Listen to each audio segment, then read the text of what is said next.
आध्यात्मिक पथ की कहानी सुनने वाले सभी श्रोतागणों को जय श्री राधे, जय श्री कृष्णा।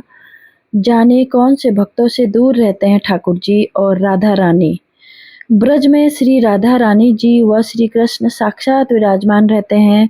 वह जाने से निश्चित ही व्यक्ति के अनंत जन्मों के पाप एवं समस्त पुण्य दोनों निशेष हो जाते हैं। शेष रह जाएगा मात्र प्रेम।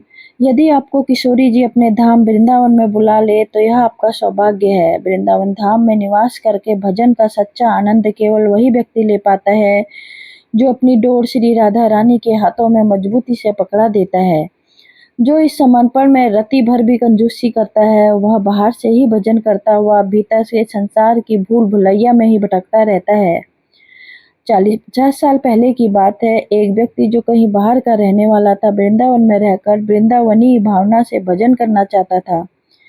उसने अपनी इच्छा एक ब्रजवासी को बताई और पूछा, इसके लिए मुझे क्या तैयारी करनी पड़ेगी। ब्रजवासी ने कहा, तैयारी क्या करनी है। व्यक्ति बोला, वैसे तैयारी जैसी तीर्थ यात्रा करते समय करनी होती है। ब्रजवासी ने कहा, यहाँ रहना है, भजन करना है तो वृंदावन जू पर पूरा भरोसा लेकर आइए।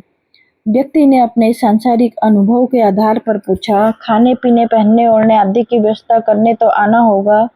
ब्रजवासी ने समझाया, यो तो सब जगह श्री हरि का ही किया हुआ होता है।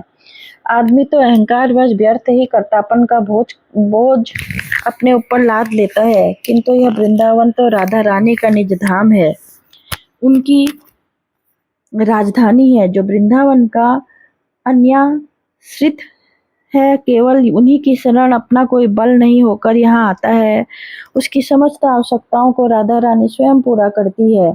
आपको तो केवल इतना करना है कि संसार की तमाम वस्तुओं और व्यक्तियों पर टिकी अपनी आशा को समेटकर उसे श्री राधा रानी के चरणों में समर्पित कर देना है।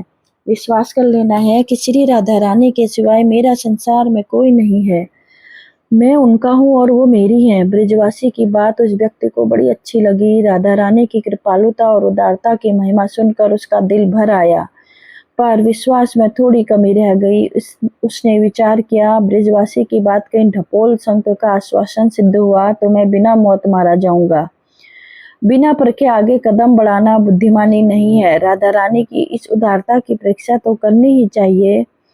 वह अपना घर परिवार सब छोड़कर वृंदावन आ गया, किंतु एक सोने की अंगूठी उसने अपने पास छुपा कर रख ली। वह वृंदावन आकर यमुना पुलीन पर पड़ गया और श्री राधे राधे का जाप करने लगा। भूख प्यास से व्याकुल होने पर इधर उधर बाढ़ देखने लगा। राधा रानी अभी उसके लिए उसका मन भावन भोजन लेकर आएगी, मगर 3 दिन तक वह इंतजार में बैठा रहा और भोजन आने की प्रतीक्षा करने लगा, पर ना तो राधा रानी आई, स्वयं भोजन लेकर आई और ना ही कोई व्यवस्था की। अंत में अधीर होकर उसने निर्णय किया कि कोई राधा रानी नहीं है, सब ढोंग है, दिखावा है, और वह जोर जोर से सीखने लगा। पुलीन से उठकर वृंदावन से बाहर आने जाने लगा। अचानक उसके कान में आवाज आई, क्या कह रहे हो। अपनी गांठ में सोने की अंगूठी को छुपाकर अपने विश्वास को खोटा तो खुद किया है और दोष दे रहा है राधा रानी को। व्यक्ति ने मुड़कर देखा तो एक 7-8 साल की बालिका उसे लताड़ रही थी।